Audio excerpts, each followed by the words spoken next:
diri? Ada keterangan? Apa ya?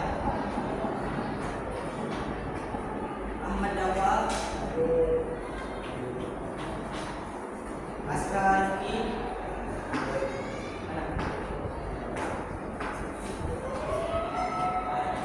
Azir Mustafa, Rizal Kadafi, Doni Maulana, Femas Ali Gufron, Habibur Rahman, Johan Maghribi,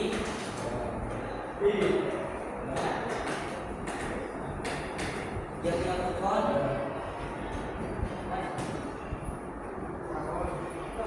Suhan, ya, ada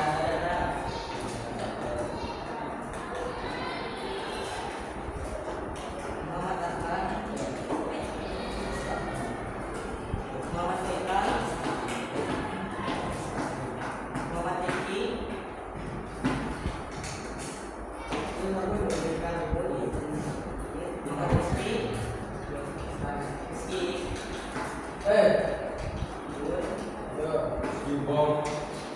Oke, silakan dibuka paketnya.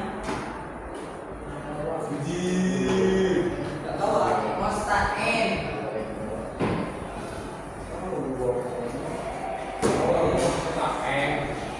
Silakan dibuka paketnya.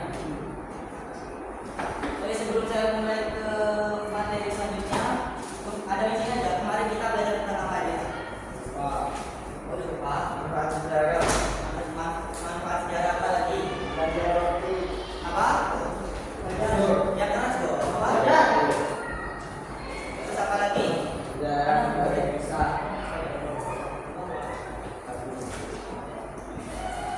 Tadi tidur bangun dulu. Mas. Mari kita belajar tentang apa aja? Sejarah. Sejarah. Di usul sejarah ada apa aja? Manusia. Apa aja ya, Mas? Apa? Hewan.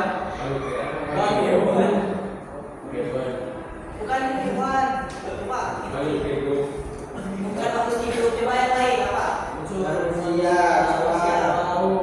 Ruang, waktu. Kamu salah nulis atau gimana? Kok bisa hewan? Salah nulis? Ditulis nanti ya, gabung ya. Kemarin kita udah belajar tentang unsur-unsur manusia, manfaat sejarah, dan juga pengertian sejarah dari beberapa buku. Nah, sekarang kita akan berpikir, sekarang kita akan belajar tentang bagaimana sih sejarah itu berpikir, bagaimana sih ada berapa sih sejarah berpikir dalam sejarah. Saya tulis ya, ini ditulis ya.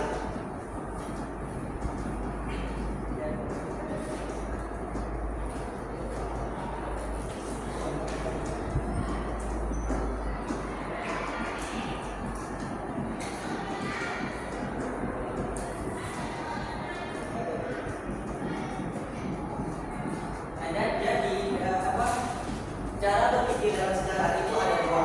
Ada yang tahu nggak? Ada apa aja? Cara berpikir dalam sejarah. Coba kita dibuka ini. Cara berpikir dalam sejarah. Cara berpikir dalam sejarah itu ada dua. Ada yang tahu nggak apa? Cara berpikir dalam sejarah. Ada yang tahu? Oke, jadi cara berpikir dalam sejarah itu ada dua, yaitu secara diakronik dan secara sinkronis.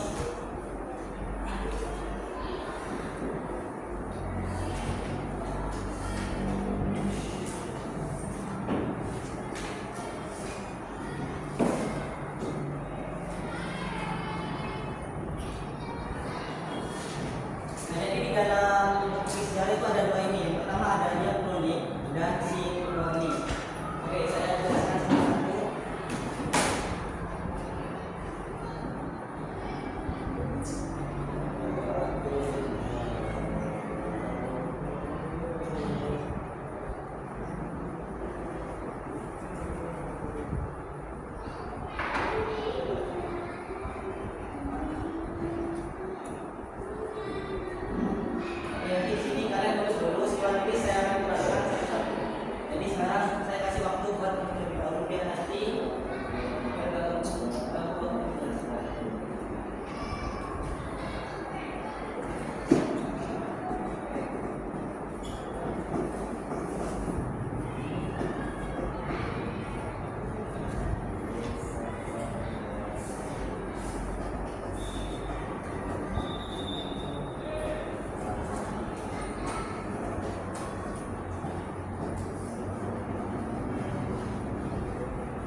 Contohnya di tanggal 28 itu ada apa? Tanggal 27, 26, atau 25. Nah, jadi kan secara kronologis, nah, ini bersifat kronologis. Jadi ketika kita berpikir secara diakronik, maka kita akan mengurutkan peristiwa sejarah.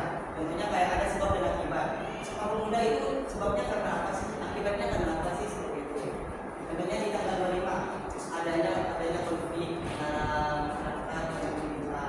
Itu jadinya itu tanggal 26 adanya gerakan reformasi atau lainnya.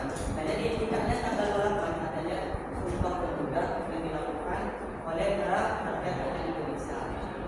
Jadi diakronik itu ada ini bersifat kronologis. Kronologis itu ada yang kronologis. Kronologis itu artinya urut.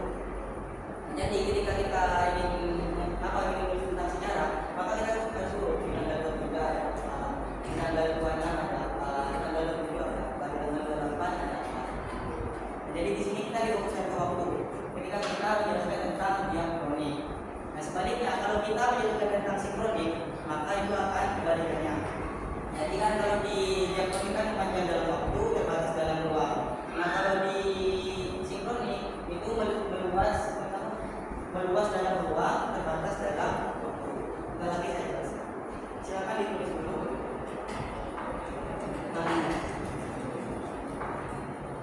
Ada yang mau nulis? Oke, sebelum saya lanjut, apakah ada yang mau ditanyakan? Mungkin yang tidak paham di sebelah mana. Silakan ditanyakan. Ayo, ada yang mau ditanyakan? Tidak ada?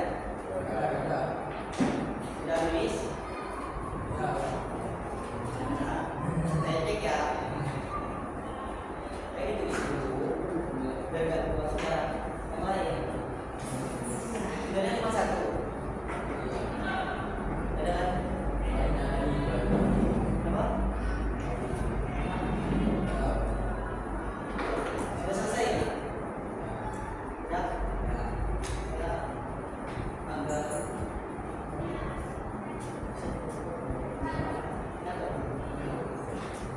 Udah ya berarti ya?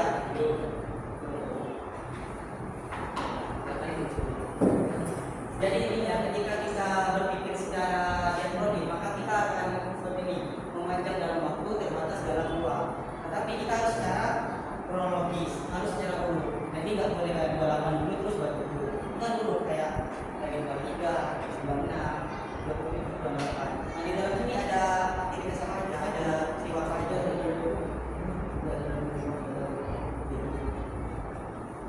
Jadi udah paham apa itu diakronik? Paham. Benar? Ya. Yang lain? Ini ini kan kerja kenapa udah mesin ya?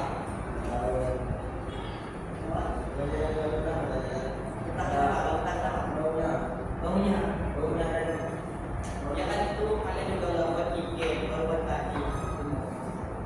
Berarti besok aku harus dibersihin ya. Dasar. Ada, silakan dibersihin. Dan juga di sini diakronik itu memanjang dalam waktu. Jadi kan semuanya di tanggal 8 ada peristiwa Sumpah Pemuda. Maka ini akan memanjang 7 atau 29. Ini memanjang. Selanjutnya di sini ada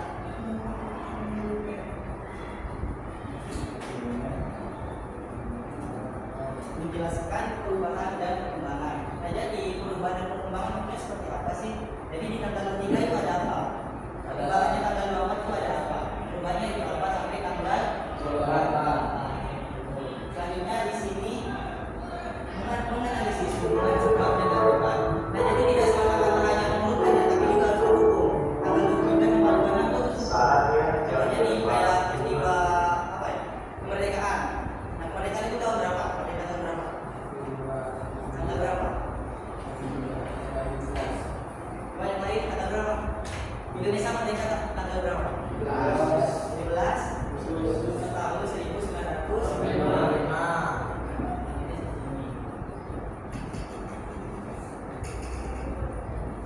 Nah, sebelumnya di sini kan tanggal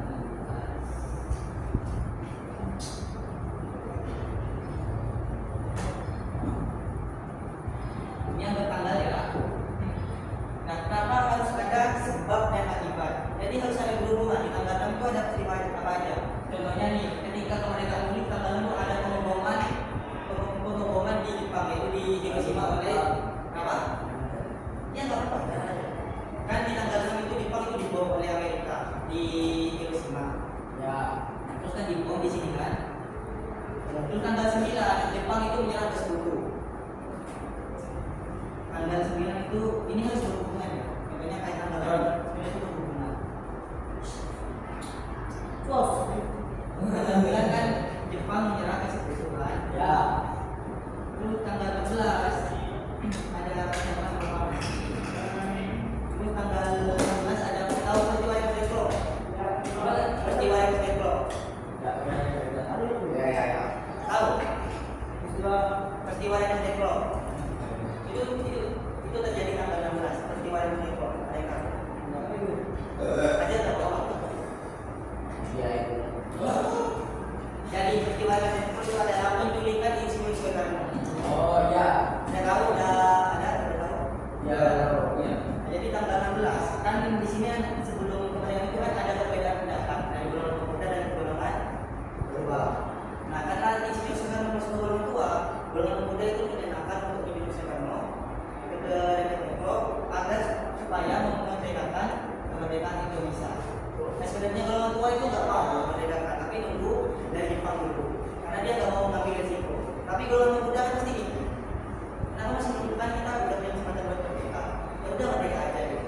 Tapi golongan tua nggak mau. Mereka mau menunggu Jepang dulu biar merdeka. Karena ada perbedaan, jadi Soekarno itu diculik dari Deklo. Itu dinamakan peristiwa Deklo.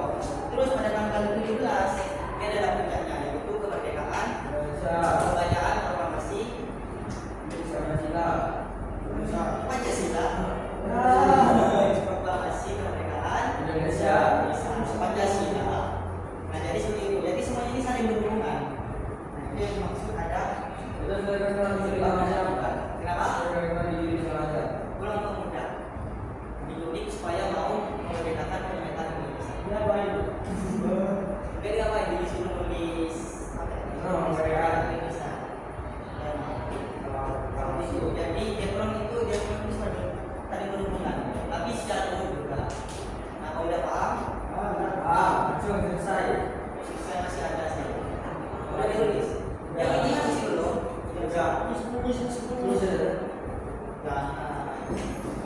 Sudah ya, berarti ya. Ya.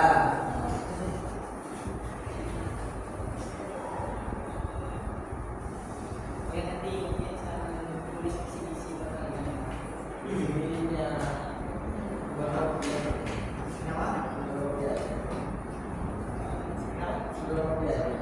Enggak, bukan visi-visi kayak gitu.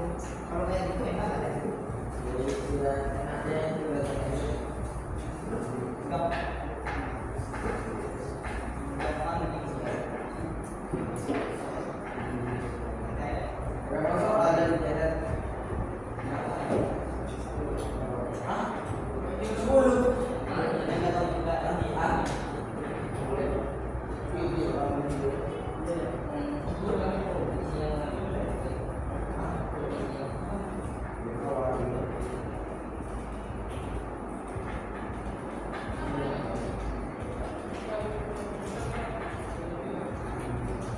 Sidolnya kemana aja? Kemarin kayaknya ada mandi. Coba mandi ya, orang dalam. Ya. Ya. Orang tua orang dalam. Terlewat dengan kayak ini ya, yang dipakai ya, sini balik lagi. Ya.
Apa? Berarti setelah ujian Ada lagi yang mana? Ini. Bukan. Ini. Konsep uang seperti kurung ekonomi sosial itu. Iya ini kan minggu depan yang kalian udah ujian. iya. Jadi rupanya tadi enggak ada ya. Udah pas udah. Oh, tidak ada ya. Kenapa kalian nggak semangat? Ya itu ya. Belum. Rasa udah. Nggak ada. Satu. Kenapa ngapain? Gelasnya udah. Masnya baunya tidak semangat. Ya. Ya itu kan konsekuensi kalian. Kenapa nggak dibentuk? Ini nanti yang itu disuruh dulu juga. Belum kasar. Kenapa? Belum kasar. Sudah? Nggak kelihatan kan sebelumnya? Oh yang tadi sekretaris isi. Yang itu ada keadaan satu waktu. Keadaan satu waktu.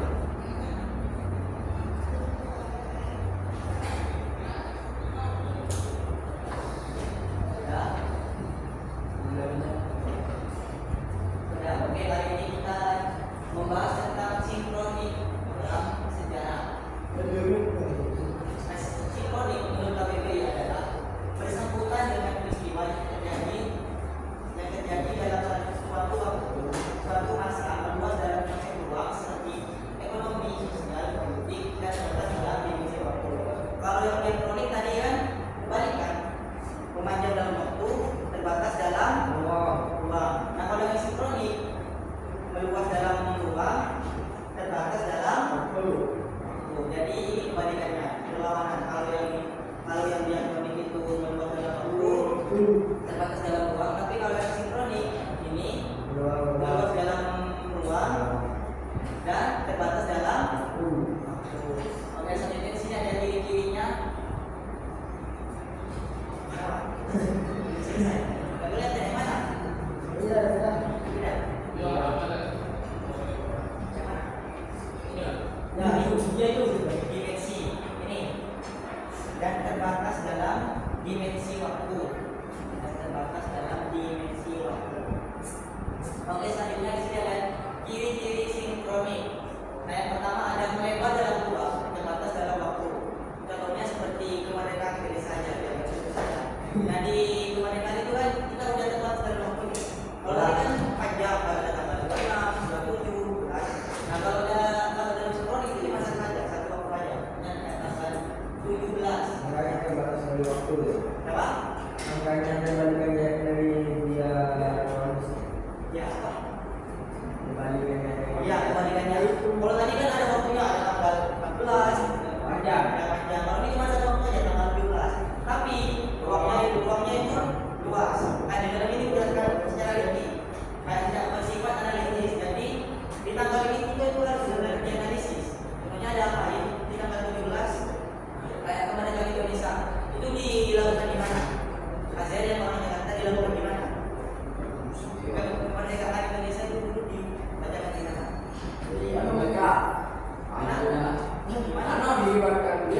Iya, di Korporasi ini dibacakan di mana? Surabaya. Di Surabaya. Probolinggo. Enggak, bukan di Probolinggo. Iya. Jakarta. Surabaya. Ya, Jakarta. Jalan apa? Jaksel. Pusat. Di Jalan Pegangsaan Timur nomor 56 Jakarta. Jadi kalau kita udah masih yakin, kita akan bahas tentang satu waktu aja, tapi meluas. Nah di sini ada apa aja? Jalannya di mana? Yang membaca siapa?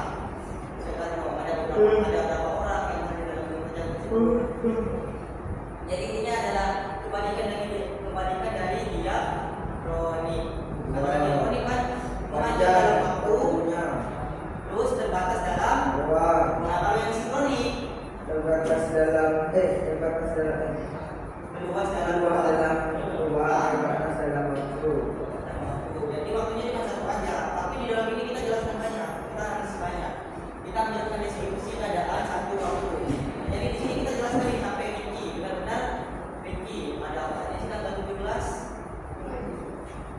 Nah kalau yang sinkronik, kalau yang diakronik, kita menanyakan dalam waktu, tapi terbatas dalam ruang. Waktunya banyak, tapi di dalam kayak ada apa? Kayak ada di tanggal 16 ada tanggal 16 ada apa? Oke, sebelum selesai ada yang mau ditanyakan? Harus ada. Ada yang mau ditanyakan? Yang belum paham? Hasil paham? Apa itu? Oh iya, sinkronik barusan ada. Sinkronik adalah berpikir dalam sejarah, yang dimana di situ kita meluas dalam ruang dan terbatas dalam waktu. Ini sinkronik dan diakronik itu adalah cara berpikir dalam sejarah. Kayak kita ini mau menganalisis sejarah nih, kita bebas mau pakai yang sinkronik atau diakronik. Kalau hasil pengen tanggalnya banyak, ya udah pakai yang diakronik. Tapi karena hasil malas sejari hanya pengen satu aja, kita pakai yang sinkronik. Oke, ada lagi yang mau ditanyakan? Udah. Oke, saya paham. Ini bersifat analitis. Oke, udah paham. Saya tanya ya, saya evaluasi lagi. Siap. Oke, Mas paham? Paham? Enggak. Udah, coba. Ada yang tahu nggak diakronik itu apa? Itu tadi itu di bawah itu. Coba jelasin. Diakronik itu apa? Bersangkutan dengan peristiwa terjadinya dalam suatu masa. Kan saya tanya diakronik. Nah, kalau ternyata bingung. Pak,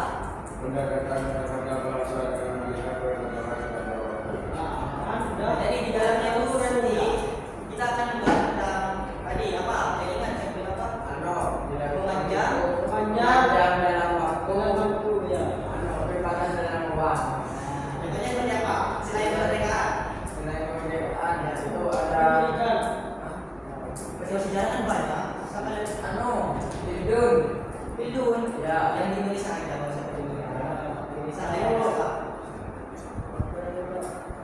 Kan banyak Bandung Lautan Api. Apa bebas? Lubang buaya. ya. Lubang buaya tanggal berapa? Ada yang tahu? Akan batu. Tanggal 7. Benar. Nah, kan ini tanggal 7. Kalau kita berpikir secara diakronik, maka kita akan memperpanjang waktunya. Sebelum tanggal 27 itu sebabnya kenapa sih lubang buaya? Jenderal. Apa? Itu kan apa? Karena Itu yang di dalam tengah malam itu kan? ya. Nah, di dalam tengah malam itu tanggal berapa? Masuk di situ. Ya.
daerah sini udah ini barusan. Coba sekarang daerah yang sebelah sini. Oke, coba jelaskan apa itu sinkroni dan ciri-cirinya. Coba. Siapa? Nadia coba. Sinkroni apa? Itu tandanya ini tadi dulu. Itu. Udah sudah tandanya ini.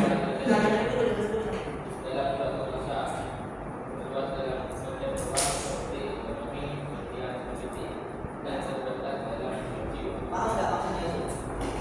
Paham nggak? Dalam yang tadi paham nggak? Gimana? Coba dijelasin. Nggak apa-apa, salah nggak apa. Jadi kamu udah salah deh suka. Nah, jadi kan maksudnya tadi, kita ketika kita berpikir secara sinkronis, maka kita akan keluar dalam dua.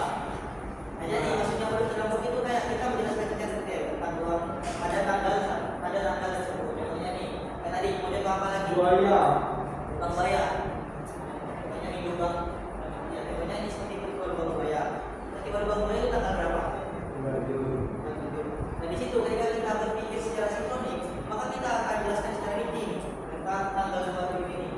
Memang ngapain aja sih tanggal 27 sebelum dimasukin ke lubang apa? Lubang buaya itu lubang yang digali dalam itu kan? Iya kan. Sebelum itu diapain sih? Itu tahanannya sudah Bisa ditendang, dibakar. jadi di tanggal 27 ini kita akan dijelaskan secara rinci. Nah, tapi kalau dia kering enggak, kita akan panjang. Di tanggal 27 hanya. Nah, di tanggal 26 itu ada apa aja? Tanggal 25 ada apa? Paham kan ya? Oke, silakan yang belum nulis. Enggak. Apa? Enggak ya? Benar ya?